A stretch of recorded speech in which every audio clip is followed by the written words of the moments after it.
Welcome to the Fantasy Flex podcast, the NHL edition. I'm your host, Joe Holka, analyst here at FantasyLabs. But more importantly today, joining me is Sean Newsham, a.k.a. PSU Fans 2. Sean's been around the DFS community for years, and both of us have basically just been begging to do something like this for Labs for quite a while. The tools and everything launched in December, so had a little bit of time to play around with things, but really just excited to talk some hockey with you, Sean, and how are things going for you? Oh, not too bad. Yeah, it's great to get this started. I know people have been asking us on Twitter about if we were going to get any videos or any content type stuff going. So it feels good to finally get our foot off the ground and get a few videos together and hopefully help out the community a bit.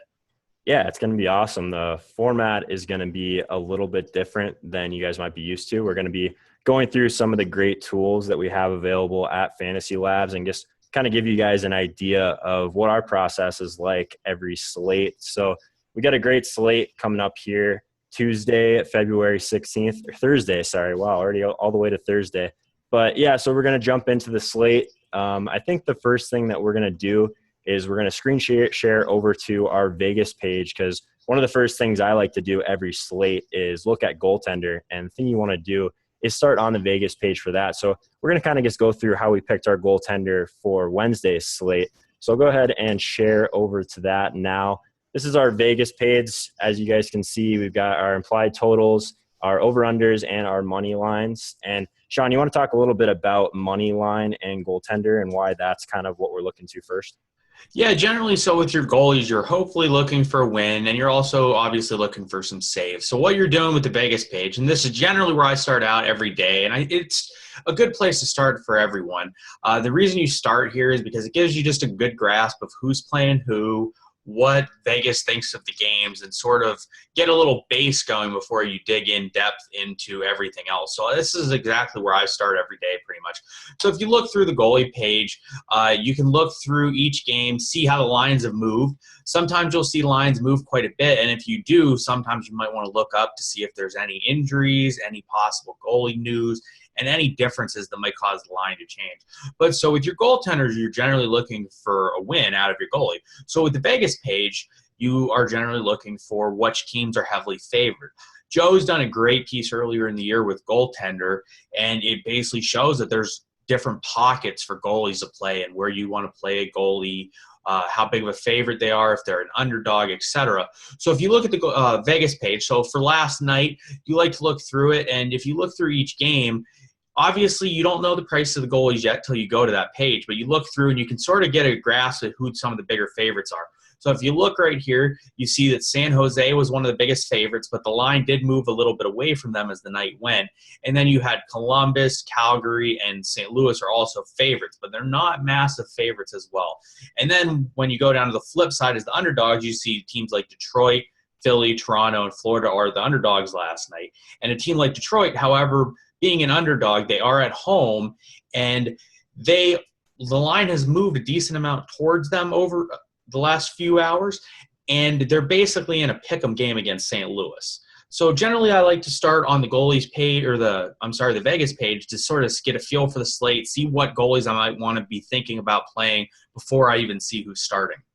Yeah, I think it's great just to kind of get an idea of a few options, even before you look at salaries. Like, this is kind of a unique slate because a lot of times what you're looking for at goalie is obviously them being a favorite for the win, but you want teams that shoot the puck a lot as well that they're facing. So this was kind of a different slate, as like the Florida Panthers, they shoot quite a bit, and so does Philly, and Toronto as well. So a lot of times these teams that are heavily favored are facing a team like the Coyotes or the Canucks, and they don't shoot a whole lot. So you're kind of in a position there where you're trying to decide if it's worth it to go after that huge favorited goaltender if you know that they're not going to get a lot of shots too. So is that something you see yourself kind of looking at too, Sean?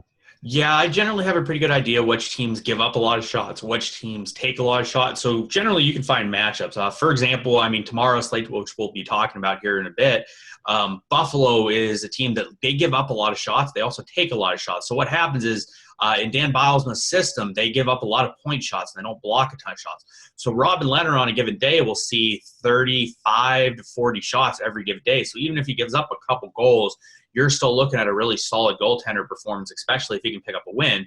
So I generally have a pretty good idea of what teams are going to see some shots and which teams take them. And you'll learn that throughout the year, and you'll learn that via our trends page, and you can work your way through that and be able to pick and choose your goalies based on those factors. Well, that's a good transition then. Let's jump over to our models page then. We can still kind of focus on goalie, but like I said, this is the Vegas page from last night's slate. So we'll switch over to models here, and we're going to talk about DraftKings primarily. So we'll keep our tab at DraftKings here and switch over to goalie. One thing that I'd like to touch on just quickly as far as models, one thing that I like to weigh pretty heavily in my goaltender model is Vegas score for a lot of those same reasons that we were just talking about. I mean, a win is just massive at goalie. I mean, it's as much as a goal for skaters on both sides. So that's something that's really important. So it's funny that you mentioned Lehner. He's one of the top guys in the model for this slate too. So is there anyone else kind of that stands out to you right away, Sean? Not off the top of my head. I mean, I like Peter Budaj. Budaj's been really good since he replaced Jonathan Quick due to injury over the course of the year. He had a bit of a downslope earlier in the year than about the middle. As you can see, that in the beginning of February, he had a bit of an issue for a little bit. But for the most part, he's been pretty good all year, and the Kings are a really good team, and Arizona's not. As we said, Robin Lehner, Buffalo likes to give up a lot of shots. They also like to take a lot of shots. And Colorado is just a really bad team that has just sort of given up on the season. So if you look through Robin Lehner's game logs real quick, you'll see the Robin Lehner sees 39, 43, 39, 37, 37. So what you're looking at is even in a game where Robin Lehner gives up 2 or 3 goals, if he's seeing that many shots, I mean, against the Rangers at the beginning of February, he had a 42 save loss where he still ended up with 6.4 points. Yep. 6.4 points is better than a lot of goalies will get in a win on most nights. So you're look at the games where Robin Lehner gets a win. You're looking at the Ottawa game, the Toronto game. He's clearing double digits. A lot of goalies aren't clearing double digits when they're getting wins because they don't see the shot volume that someone like Robin Lehner will see. Yeah, that's a really good point, I think, is kind of looking for that shot volume too. Like you said, even in some of these games where he's given up quite a few goals, he still has that save floor that we're looking for. And on tomorrow's slate, he's 8,200. So a lot of those top goalies are kind of in that same range. So he's definitely going to be an option for us. But one thing that he might be a little bit better play on FanDuel, that's one thing we like to look at on the models and even just in general is bargain rating. So that basically just gives you kind of an idea of what their price is like per site. So if we just switch quickly to FanDuel here, he's probably going to pop up. Yeah, so a 96% bargain rating on FanDuel. So you might want to consider him a little bit more there. But let's switch over to skaters and back to DraftKings here just to kind of get an idea here what we're working with. So one thing that I've kind of noticed lately is that the defenseman kind of pop in my model right away. And I think has a lot to do with those peripheral stats that we like to talk about, like the shots and block shots. And there's almost sometimes even just a better floor with defensemen in general. So I think that's part of the reason they kind of pop in my model. I mean, you notice, I mean, it'd be nice to kind of play 4 or 5 defensemen some nights, right, Sean?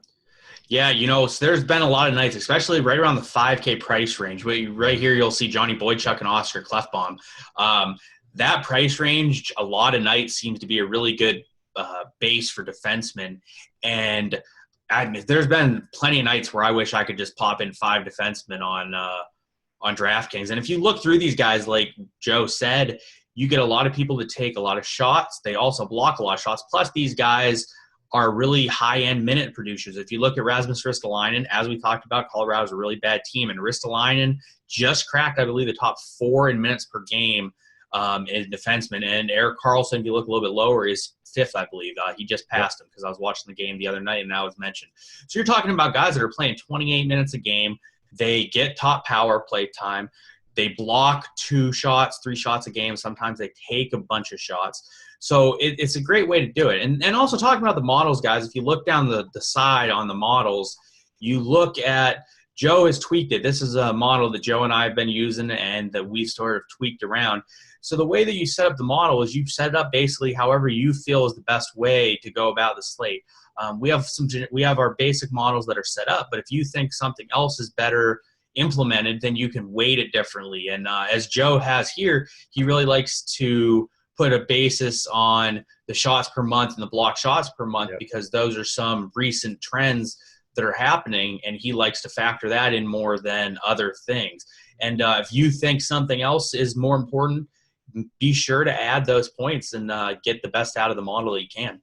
Yeah, I think that's probably the best thing about our tools in general is you can really tweak them for what you kind of value. So, I mean, say you want to really look at opponent rating, but you don't want to worry too much. You can kind of even take down your shots down a little bit. Say you take down shots to 20. You can even move your opponent rating up a little bit, and then you just update, and then all of your ratings are going to change. And now it's a little bit more based on the opponent that they're facing too. So just really valuable. You can tweak your columns as well. So I've put some columns in here that I think are super important, but what you can do is you can edit them so you can add in things along the way as well. So just kind of give yourself an idea. So you can even put say you want to look at guys that are on the power play and kind of getting their production through that. You can add those columns in so that they show up here, power play assist, power play goal. So you can see it right in your model. Obviously you can go through and filter these on trends as well, but it's just really valuable to be able to do that right in your model. So let's talk a little bit here. We've noticed quite a few defensemen up here, but not too many centers. So let's look at centers on the Thursday slate. And I know that Jack Eichel has been kind of hot lately, and he does have Colorado. Is that one of the guys you're looking at, or I know you really like Evander Kane as well, Sean? Yeah, I mean, I really like Buffalo tomorrow. And just in general, if you look at one of the favorite things I like to look at is let's work through our trend real quick that we were talking about.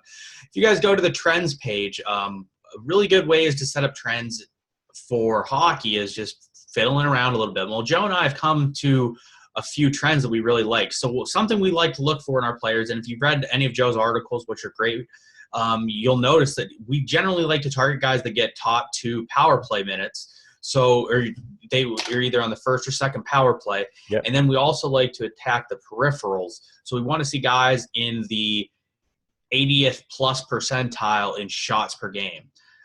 So if Joe pops those in, we'll get a list of people.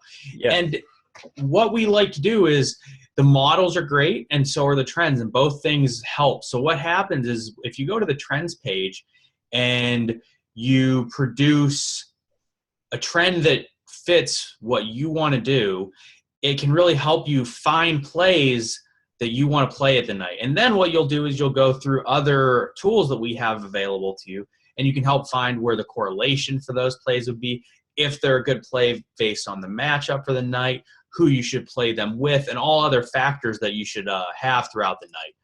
So, yeah, I think kind of using both models and trends. I know a lot of people are going to go straight to the models, and that's perfectly fine, but you can get a little bit more narrow with trying to find some of these kind of more under the radar plays. So this is where I start with building lineups through trends, or kind of trying to find some of those value guys. Like I keep all these filters wide open, and I kind of go a little bit more narrow from there. So what we'll do here is kind of go through a little bit, say that we're going to kind of bring it down to just guys that are shooting in the 90th percentile over the last month. That should give us a few less matches overall, and then we can sort kind of by salary as well. Yep. So let's take a look at just like some punt guys, because I know that's probably where a lot of people want to start, is kind of trying to find that value. So let's go up to like 4K? No, even mid-range is fine. Let's set it from 3K to 6K, or 2,500 to 6K, and we'll see who pops up for tomorrow. Okay. So right away, we can even filter it by salary. See, these are the Ken Agostino is obviously going to still be there from tonight's slate. Actually, we're recording this on Wednesday night, so he is still in here for trends, but he does show up obviously against Vancouver for the Thursday slate as well as one of the top guys. He's in the 93rd percentile in shots per month, and he is just 3,200. So been rolling out Agostino quite a bit lately, just kind of for that reason. He's getting power play minutes as well, and definitely is one of the highest shooters. He's been tearing up the American League and just got called up. So that's one of those guys that you can kind of find value with just by looking through trends. Yep, and if you scroll down the list a little bit more, I mean, you're going to even see some of the defensemen we talked about, with Ivan Provorov. He's seeing more time. Johnny Boychuk is also blocks a lot of shots. You see William Nylander in here, who's been on a tear for Toronto. So this really helps you find people that are maybe on a uptick with their shot production. I'm sure if you scroll down a little bit, we'll see Evander Kane because he's on everything. There he is. Sure enough. Evander Kane, one of the best plays recently. He's shooting the puck a lot for Buffalo. What's he in the 95th percentile?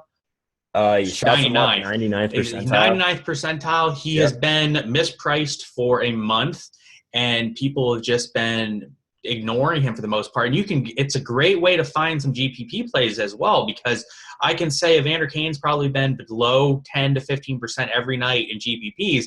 And you have him paired with a guy like Jack Eichel, who we were talking about just before we came over to the trends page. And both of them like to shoot a lot. They're both very talented players. And especially tomorrow night, you're looking at a game against Colorado where I would expect them to be about a minus 160 favorite at home, maybe even a little higher. So it's really a good spot to be looking for plays like this. And what you can do with this trends page is maybe you're having a tough time finding value plays for the night. Well, all of a sudden you come to this page and you find people like Kenny Agostino and Ivan Provorov and those type of guys. And then you also find guys like Evander Kane. And then what you can do is you can find correlation to guys like Evander Kane later with the lines page, and you can work your way that way. Yeah, it's you can even filter it kind of by the shots percentage per month too. And then you can literally just see what guys are in the top percentage and what their salaries are at. Like, obviously you're going to run into like Sean Monahan, guys a little bit higher, but like, look at some of these guys at the top. Like, you mentioned Evander Kane, and then even a little bit further down, Patrick Sharp has been really cheap for the amount of shots that he's had lately as well. But let's mess around with these filters a little bit more. Let's go to guys that are just in the top, let's say 30 to 99 percentile in blocks, and let's just switch over to defensemen. We haven't talked a whole lot about defensemen yet. So we're just going to filter defensemen here that are in the 90th percentile in the last month in shots and the top 30 percentile in blocks for the last month as well. So as you can see, we still have like 6 options here to filter by price. We've got a couple guys here that are a little bit cheaper. You mentioned Johnny Boychuk before. Jacob Trouba has been a fantastic option lately as well. I mean, look, you can see that he's performed above his salary-based expectation, or his plus-minus, quite a bit in his last 10 games. He's just shooting the puck at an elite level, and he is blocking shots as well. So really like Trouba, and he is playing against the Penguins on the road, so that's something to consider there, though, about him. I agree. Yeah, those 5 guys that are showing up are very good value plays. They're not super expensive. They're all very good plays. I've played them all within the last 2 days. I've played Johnny Boychuk, Jacob Trouba, and Seth Jones all in cash on at least one site. They've been really good producers of value, and especially like you see people like Jacob Trouba. Earlier in the year, Trouba was maybe getting like 20 to 22 minutes a game, and he was not getting top power play time or even really any power play time. But recently he's playing like 25 to 27 minutes a game. He's shooting more. He's playing top power play instead of Dustin Byfuglien. They've been interchanging a little bit, so I would see both of them getting in. But so like you find guys like that via this trend that maybe are shooting more than they had been, and there's generally a reason why most of the time. Yeah, I mean, and it's a way to find guys at lower ownership too. I mean, just taking the salary out of it, Brent Burns is going to be at the top for quite a few of these categories, quite honestly, which is obviously totally fair if you want to pay all the way up. But I mean, if you want to pay down a little bit and get someone at similar levels in regards to at least their shots and their blocks, like, you can do that. But even looking down, like, would you really want to pay $7,100 for Erik Karlsson when you can play a guy like, I don't even like Trouba or Letang kind of for quite a bit cheaper that has pretty much the same shot numbers over the last month or so? I mean, those are decisions you can make if you do need to try and save a little bit of salary. Exactly. It helps you find where you can find value, where you can shed $2,000 in salary, and you, instead of playing a guy like Erik Karlsson, all of a sudden you play Jacob Trouba. Well, you just save yourself $2,000, which maybe could get yourself to a guy like Brent Burns instead of a Chris Letang, or you can play yourself in Evander Kane instead of playing a guy that's like 3,500. It can really help you find where you can carve up a little salary for yourself for later. Yeah. So then, I mean, you can keep the positions separate. You can put them together, but say you want to even just look at like your centers and your wings and try and find a little bit of correlation. We'll go through some of the lineups and stuff too, but we can kind of move this back down to 15 or so percent to give us a little bit more wiggle room. We'll put this down to 80th percentile in the last month. So it gives us a little bit more room, just kind of moving from the bottom up, trying to find guys that kind of correlate together. Is there anyone kind of off the bat? Like we mentioned Agostino before, but if we look over at the lines too, so let's start with St. Louis since they are playing Vancouver and the lineup for tomorrow. So this is our lines page. We're updating this quite a bit throughout the day as things come up through morning skate and whatnot, but we'll switch over to St. Louis. And Agostino's been playing on the third line. He's been getting quite a bit of minutes on the power play as well, so we can switch over to the power play here. He's been on the second unit playing with Berglund and Pietrangelo. But from this game in particular, would you rather kind of grab some value with an Agostino, or is there anyone kind of that stands out as a guy to pay up for? Vladimir Tarasenko is a really good play for just this game. If you look at it right here with the lines page, so if you look at each player, this is one of the greatest aspects of the lines page, in my opinion, is it shows you how many shots people take on the power play. So if you look at someone like Tarasenko, his monthly shots on the power play is down. However, if you look through the course of the year, he takes 0.69 shots on the power play. Compared to everybody else, he's about 0.3 shots per game higher on the power play. So what this helps you find is generally who the trigger man is on the power play. Yep. Generally, the person that's taking the shots on the power play, not only are you looking for shots on goal for points, obviously that's great to get a peripheral stat, you're looking for goals and assists. Well, the person shooting the puck on the power play is a very high likelihood of getting points on the power play because they're shooting the puck. So whether they score themselves or it's a rebound and someone else scores or there's a deflection in front, the person that's taking the shot is the guy that you want to target a lot of the time on the power play. Now, that's not always a possibility because someone like Tarasenko is always going to be very highly priced, but you can then look at someone like Kenny Agostino. He's playing on the second power play, and as you can see, he's averaging more shots on the month for the second power play unit than anyone else. So that would indicate that he's generally shooting the puck for that power play unit. So instead of getting the 7,500 for Vladimir Tarasenko, who is a great play, you could maybe play a guy for 3,200 in Kenny Agostino, who is maybe not as good of a play, but you're only paying 3,200 for him. So he helps freeze up some cap space, and he's a great person to plug in there. Yeah, I mean, you're trying to find guys that are being featured now. I mean, it's a daily game, obviously, and things on the power play are, I guess, in constant flux. I mean, there's a lot of times where if something's not working well, the coach is just going to completely change things. It might not change the personnel, but he's going to completely change where guys are kind of making plays on the power play. Like if guys are getting shots blocked all the time, they might try and work things down low a little bit too. And that's something you'd notice while watching the games, but at the same time, like you can come to our lines page and see this right here that he's one of the guys that they're trying to feature on the power play, and he's still 3,200. I mean, I think those are the kind of situations that you really have to try and attack when their salaries are like this, because it takes DraftKings, it takes FanDuel forever sometimes to kind of correct these types of things.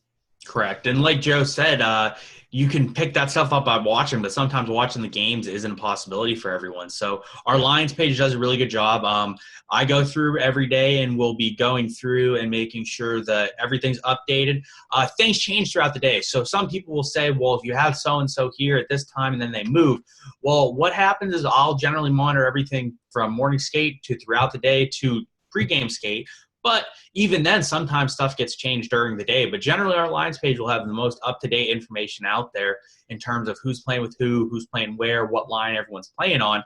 So if you check throughout the day, you might see some movement, but that might be because I get new information in, which means that I'm adjusting these pages all throughout the day. So if you will check at the beginning of the day, something might be different at 5 p.m., something might be different at 6:45 p.m. But yeah, so like generally you'll see if you look at the bottom, it shows you when things are confirmed throughout the day. Right here, it's projected lineup. Right. If we go back to yesterday's games, we can see what time things were changed, and you can see what time. So for example, Calgary was confirmed at 11:22 a.m. That means that I probably was given a beat writer that provided their lines during morning skate, and I updated it then. And then if anything else happens throughout the day, it'll continuously update. But once I hit confirm, that means that it's a pretty good possibility that that will be their lineup for the day with minor changes throughout possibly.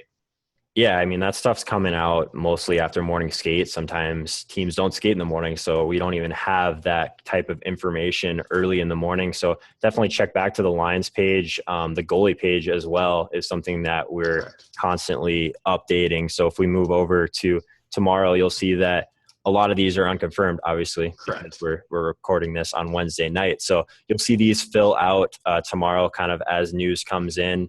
We'll have goalies that are confirmed. We'll have ones that are likely, and it's definitely something to keep an eye on as we move over to models. So anything else to add there, Sean? Yeah, like Joe was saying, the goalies page throughout the day, everything changes. If you look back to today or to last night, Joonas Korpisalo wasn't expected to start throughout the day. It was expected Bobrovsky at the start of the day. And then once I get new info, I generally will update things. And if you click on the guy, it provides you a link to the source that I have. So if you ever click the sources, you can see for yourself who's saying what, and you don't have to just trust me. You can see what the beat writers or the teams were saying themselves. So generally throughout the day, the goalies, once I get something in, I'll update it on this page. And this is where you go to find out who's starting against who. And you can also see just above their names, you can see the Vegas lines as well. So if you're on this page, you don't even have to necessarily go back to the Vegas page. You can see who's favored, where the movement's been in the game,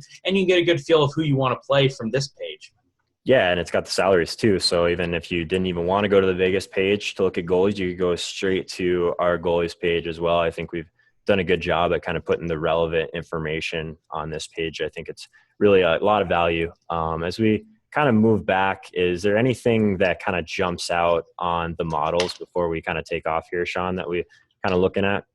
No, you know what? One of the things that we like to do is for the models, like everyone models, you don't need to use the model 100% of the time. Yep. So you could go through the trends and find people that you like. And a lot of the time I do like to look at our top rated players and our top rated guys. So for example, someone like Chris Letang tomorrow, 94 is a great rating. And that's way higher than everyone else on the slate tomorrow. So there's a good possibility I'm going to try to play Chris Letang in my lineups because he also has 12 pro trends that match up with him.